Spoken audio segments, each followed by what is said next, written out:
bit close to your chest as well, right? Yeah, exactly. There's a wide range of the person who started the rumor, I mean, ability, so I think I don't know what it did that for. In July 2025, an injury forced Julien Alfred off the track and left fans wondering if her season was over.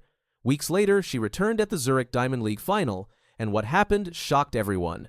Many questioned if she was ready. The answer came fast, and it proved why she's nearly impossible to beat. Julien Alfred is more than a sprinter. She is the pride of Saint Lucia, the island's first Olympic gold medalist, and one of the brightest stars in world athletics. Born in Castries in 2001, she carried her nation's hopes from NCAA championships in the United States to Olympic glory in Paris. But her road has not been easy. An injury in 2025 forced her off the track for more than a month. When the Diamond League Final arrived in Zurich on the 28th of August, all eyes were back on her. Fans wondered, would time away dull her speed, or would she return with the same fire that made her Olympic champion? The women's 100 meters was stacked. Jamaica's Thanks in Advance Clayton, Britain's Dina Asher-Smith, and rising American Jacious Sears all lined up, eager to spoil Alfred's comeback. The pressure was massive. This was the Diamond League Final, a race that could define the season. What followed was a performance that reminded the world why Julien Alfred is one of sprinting's most feared names. The women's 100 meters in Zurich is always a highlight of the Diamond League Final. This year's lineup promised drama. Clayton had been explosive all season, Asher-Smith brought veteran skill, and Sears, Hobbs, and McCoy filled out a strong field. When the gun fired, Clayton did what many expected. She exploded out and built an early lead. For a moment, it looked like Alfred might not catch her. But the St. Lucian star stayed calm, trusting her plan. At 50 meters, she was gaining. By 70, she surged ahead. With 20 meters left, victory was certain. Alfred crossed in 10.76 seconds, winning her second straight Diamond League crown. Clayton finished second in 10.84, Asher-Smith third in 10.94, followed by Sears, 10.96, Zoe Hobbs, 11.09, Maya McCoy, 11.14, Salome Cora, 11.21, and Patricia van der Wecken, 11.26. Her 10.76 was just 1/100th off her season's best from Stockholm. More than the time it showed Alfred could return under pressure and still dominate. Julien Alfred's road to Zurich was shaped by recovery. Earlier in the summer, she stepped away to heal. For 5 weeks, she avoided competition, focusing on rest and training. Many athletes lose sharpness during such breaks, but Alfred turned it into fuel. She admitted she wasn't sure how sharp she'd be. "It is 5 weeks since I last competed, so I am not as sharp," she said. Still, her preparation kept her ready. This wasn't her first test. At the 2023 World Championships in Budapest, she reached both sprint finals but left without medals. Instead of letting disappointment linger, she came back stronger in 2024, winning Olympic gold in the 100 meters with a national record of 10.72, Saint Lucia's first Olympic medal. Zurich 2025 confirmed Paris wasn't a one-off. Alfred's ability to pause, recover, and return stronger shows maturity beyond her years. That balance of patience and power defines champions. Julien Alfred isn't just fast, she's technically outstanding. Analysts highlight 3 qualities that make her special. First is top-end speed. Unlike sprinters who peak in the first 30 meters, Alfred builds through the race. Once she hits her stride, her velocity is devastating. Second is composure. In Zurich, she didn't panic when Clayton surged early. She trusted her plan, stayed relaxed, and powered through the final meters. That calmness is rare in sprinting. Third is consistency. Indoors, she equaled the North American 60-meter record at 6.94-inch 2024. Outdoors, she clocked 21.71-inch, the 200-meter in London, placing her among the fastest in history. This combination makes her a complete sprinter, dangerous across 60, 100, and 200 meters, and a major contender for global titles ahead. That versatility could make her a multi-medal threat at the 2027 World Championships and the 2028 Los Angeles Olympics. To see how big Alfred's 10.76-inch Zurich is, we must place it in context. The women's 100-meter has been one of the fiercest events in athletics. With wins in Stockholm, 10.75, strong races in Monaco and London, and now Zurich, Alfred has proven she belongs among the elite. She's lost only once in the 100-meter this year to Melissa Jefferson-Wooden in July. Zurich showed more than speed. It showed she can handle Diamond League finals, chase down fast starters, and finish with confidence. Back-to-back Zurich titles put her among the greats of recent years. For Saint Lucia, every win cements her as a national icon. For athletics, her rise signals that a new sprinting power has arrived. Julien Alfred's victories reach far beyond the track. For Saint Lucia, each race is national pride. When she won Olympic gold, the government declared the 27th of September 2024 Julien Alfred Day. Schools held parades, streets filled with celebrations, and children saw that greatness could come from their island. Zurich adds to that story. Her win keeps Saint Lucia on the athletics map. For a nation with few global champions, her success is transformative. Young sprinters now dream bigger, knowing they can compete with the best. Her influence also stretches across the Caribbean. The region has long dominated sprinting, and Alfred adds a fresh chapter. She reminds the world that small nations still shape global track history. Off the track, she inspires with humility. She often speaks about discipline and gratitude, crediting her late father, her coaches, and her island. For young fans, that balance of excellence and humility is powerful. Every victory Alfred earns is both personal triumph and shared celebration for Saint Lucia and the wider Caribbean. After Zurich, Alfred's words showed humility. "I'm satisfied. I'm grateful," she said. "It is 5 weeks since I last competed, so I am not as sharp, but I can't complain. I am happy and I am satisfied." Instead of boasting, she acknowledged room to grow. She mentioned Tokyo as her next focus, signaling that she is already preparing for future tests. Her honesty reveals quiet confidence. Even while saying she wasn't in top form, she ran 10.76. That suggests her peak could be even faster when fully sharp. For fans, that thought is thrilling. She also emphasized gratitude. Alfred thanked her team, her supporters, and her country. Hearing her voice after Zurich made it clear. Alfred isn't just a fast sprinter. She's a grounded athlete who knows her responsibility as a role model. What comes next for Julien Alfred? Zurich sets her up perfectly for 2026 and beyond. With Olympic gold and 2 Diamond League crowns, her resume already shines. Her short-term focus includes preparing for the 2027 World Championships and looking toward Los Angeles 2028. With her ability in the 100-meter and 200-meter, she could chase medals in both events. Experts already consider her a favorite in the 100-meter, but her 200-meter progress shows she could double. For Saint Lucia, her journey means more than medals. She has become an ambassador, inspiring investment in sports and youth. For women in the Caribbean and other small nations, she proves dreams are not limited by size. Challenges remain, sprinting is fierce, and injuries are always a risk. But Zurich showed Alfred has both resilience and speed to overcome obstacles. The big question, how fast can she go?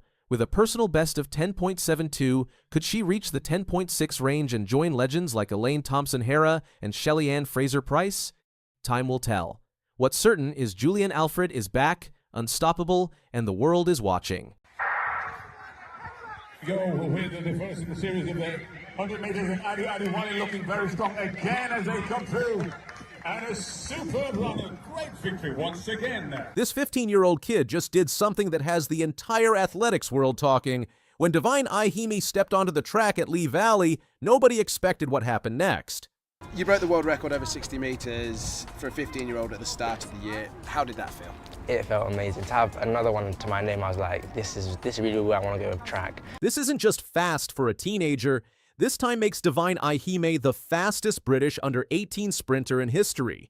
To put that in perspective, when Noah Lyles was 14, he ran 11.27 seconds. Divine ran 10.30 at that same age. That's almost a full second faster than the guy who would go on to win Olympic gold in Paris. So who is this kid, and how did he get so ridiculously fast? Divine Iheme was born in Oxford on October 1st, 2009. His friends call him Lightning Divine, and once you see him run, you'll understand why. But here's the thing about Divine. Speed literally runs in his family. Both his parents were sprinters who represented Nigeria at the 2002 Commonwealth Games in Manchester. His mom, Nkiruka, ran the 100 and 200 meters, while his dad, Innocent, competed in the 100 and long jump. Even his grandparents were runners. Divine jokes that his mom knew he'd be fast before he was even born. Nkiruka told this to reporters, "I knew when he was in my tummy. When I was pregnant, he kept on kicking." Divine didn't start with athletics, though. He tried gymnastics first, then switched to track when he was 7. Even in primary school, other kids couldn't keep up with him in the 75-meter races. There would always be this big gap, Divine remembers. I'd always look back saying, did I run that? It felt kind of weird to me. The moment everything changed was at the 2023 English Schools Athletics Championships. Divine was just 13 years old when he won the 100 meters in 11.7 seconds. That's when he realized this wasn't just a hobby anymore. He said, "I was like, this is what I want to do." But here's where Divine's story gets really interesting. His coach isn't some famous trainer or athletics guru. It's his mom. After her athletics career ended, Nkaruka spent 9 years in the British Army. That military background shaped how she coaches her son. She and Divine's father started the PWD Athletic Academy in Oxford, which stands for Power, Will, and Drive. Divine trains there 4 times a week, and his mom doesn't go easy on him just because he's her son. Once we enter the track, I don't look at him as my son, Nkaruka explains. I have to get down to business, so I take off motherhood and bring in the coach. Divine admits the training is tough. It's tough, very tough. I can't escape any sessions, he says with a smile. But he also recognizes how much this unique setup helps him. Divine said, "She knows me more than anyone because I'm her son. She knows how to critique me well, which bits I'm stronger at and which bits I'm weaker at. Her training is what got me those 2 records, and what records they are." In August 2024, when Divine was still 14, he ran 10.30 seconds at Lee Valley. This smashed the previous world record for 14-year-olds by over 0.2 of a second. In sprinting, that's massive. When I first saw it, I was in utter shock. I couldn't believe it, Divine said after that race. I was jumping about, running around. I just felt so happy. But Divine wasn't done breaking records. After turning 15 in October, he set his sights on indoor sprinting. In January 2025, he broke the world record for 15-year-olds in the 60 meters, running 6.72 and then 6.71 seconds in back-to-back races in London. Then came his most recent performance. In August 2025, back at Lee Valley, Divine ran 10.29 seconds with a legal wind reading. This made him not just the fastest 15-year-old in the world, but the fastest British under 18 sprinter ever. To understand how special this is, only 2 Europeans in history have run faster as under 18 athletes. Britain's Teddy Wilson at 10.26 and France's Jeff Arias at 10.27. So how does someone get this fast this young? Divine studies the best sprinters in history, but he doesn't try to copy them. I've watched quite a lot of Usain Bolt's races and Allyson Felix's 200-meter, 400-meter, and relays, he explains. Probably the first race I watched was Bolt's 200-meter world record, the 19.19, and I was inspired to pursue the dream. But Divine said this about his style. I think my running style is unique and natural. I don't try to model it from anyone. It's just a God-given talent. His coach and mother agrees. She sees something special in how he approaches racing. He looks at records and says, I want to beat that. The speed is there. The technique is there. What makes Divine's story even more impressive is that he's still a normal teenager in many ways. He loves binge-watching Netflix shows and hanging out with friends. But he also has big dreams driving him forward. I always try to do my parents proud, he says. I want to make sure that in the future, they can just sit back and relax while I can get them gifts, buy them a house, buy them things for their future. One big decision Divine had to make was which country to represent. Even though both his parents competed for Nigeria and he could choose to run for either country, Divine picked Great Britain. Even though I'm from Nigeria, I was born here. I've had free education, free school meals. Everyone here has been taking care of me, so I feel like I'm going to run for Great Britain because they have helped me the most. This decision means British athletics has a potential superstar in their ranks. Divine isn't just thinking about age group records anymore. His goals are getting serious. I'm hoping to run a personal best of 10.2 or even lower, he says about his 100-meter ambitions. And I'm aiming to get my 200 meters down much, much quicker, sub 21. But Divine's biggest dream is even bolder. I can see myself with an Olympic title to my name in the 100 and the 200, and hopefully it will happen. British sprint legend Dina Asher-Smith has already reached out with encouragement, and the athletics world is taking notice. Divine even follows other young sprint talents like Australia's Gout, who recently ran 20.2 seconds in the 200 meters. He's doing great. I saw his recent 20.2, and I was really happy for him, Divine said about Gout. These 2 teenagers might be the future of world sprinting. But experts warn that junior success doesn't always translate to senior championships. Former world indoor champion Dwayne Chambers puts it perfectly.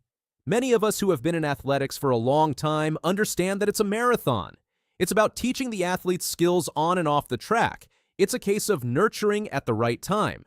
Right now, Divine is focused on continuing to improve. His coach thinks he could run even faster this season, possibly hitting 10.3 or 10.4 seconds by the end of the year.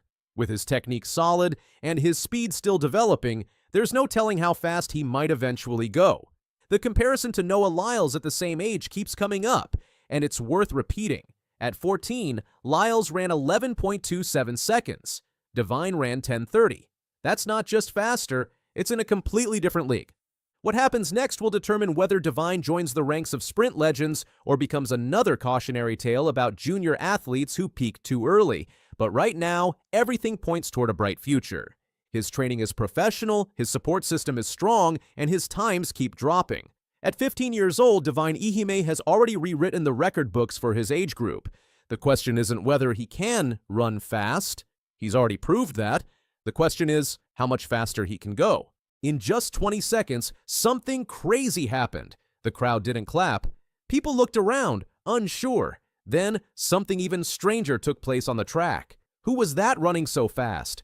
Why did everyone suddenly yell his name? What was going on? No one had a clue. Even the people watching right in front couldn't believe it. Something big had just happened, but no one could explain it yet. They say revenge is sweetest when served under pressure. And for Noah Lyles, that revenge came with a 6th Diamond League Final title in the 200 meters, one in the most breathtaking finish you can imagine. He had already gone head-to-head with the reigning Olympic champ, Letsile Tebogo from Botswana. Tebogo had beaten Lyles at the Paris Olympics in a shocker that left everyone stunned. Lyles came up with bronze while Tebogo stood tall with gold. But this time around in Zurich, Lyles rewrote the ending. It all came down to the home stretch. Tebogo had Lyles boxed in early, slicing through the curve with that signature burst of speed. But Lyles has always been about the sprint that matters most. And just when you expected Tebogo to cross the line first, Lyles unleashed something special. In a blur of motion, he edged ahead, crossing the line in 19.74 seconds, just 0.02 ahead of Tebogo. Literally a blink separated them.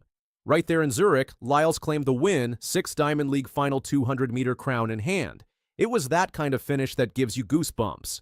But this wasn't just another trophy. This victory cemented Lyles as the most successful track athlete in Diamond League history.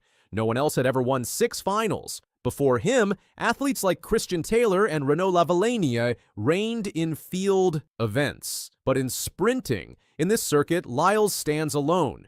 The visuals say it all. The stadium hushes. Lyles digs deep. He leans. Tebogo learns. A photo finish decided it. Then the eruption of emotion from Lyles, pure, unfiltered. There was elation, because this was more than a win. It was redemption. More than just a statement, it's a boost of confidence heading into the next stage, the World Championships in Tokyo. Lyles doesn't just step into Tokyo with momentum. He strides in looking untouchable. He already owns 6 world titles, including 200-meter wins in 2019 and 2023, and knows exactly what it takes to deliver when the pressure's highest. This wasn't just a race, it was a smackdown, a comeback, a statement. Imagine the Olympic champ breathing down your neck, and then you reclaim that ground in the blink of an eye. That's exactly how Noah Lyles sealed his 6th Diamond League Final win. A few months earlier in Paris, Lyles bit the dust. He went into the 200 meters at the Olympics hoping for double gold. Instead, Letsile Tebogo caught fire and delivered Botswana's first Olympic gold in the event. Lyles collapsed at the finish, overcame illness, and watched from the podium in bronze. That loss stung, and it lingered. For someone like Lyles, who thrives on winning and legacy, that bronze medal was more than a defeat. It was a wake-up call. He went quiet on social media. He avoided big interviews. Behind the scenes, though, he was training like a man possessed. Every sprint, every weight session, every mental rep was focused on one thing: redemption. And not just any redemption, he wanted the world to know he was still the king of the 200 meters. Fast forward to Zurich. Same event, same rivals, but the storyline had changed. Lyles had a chip on his shoulder, a spectacular track record, his 200-meter personal best of 19.31, world titles. Speed, power.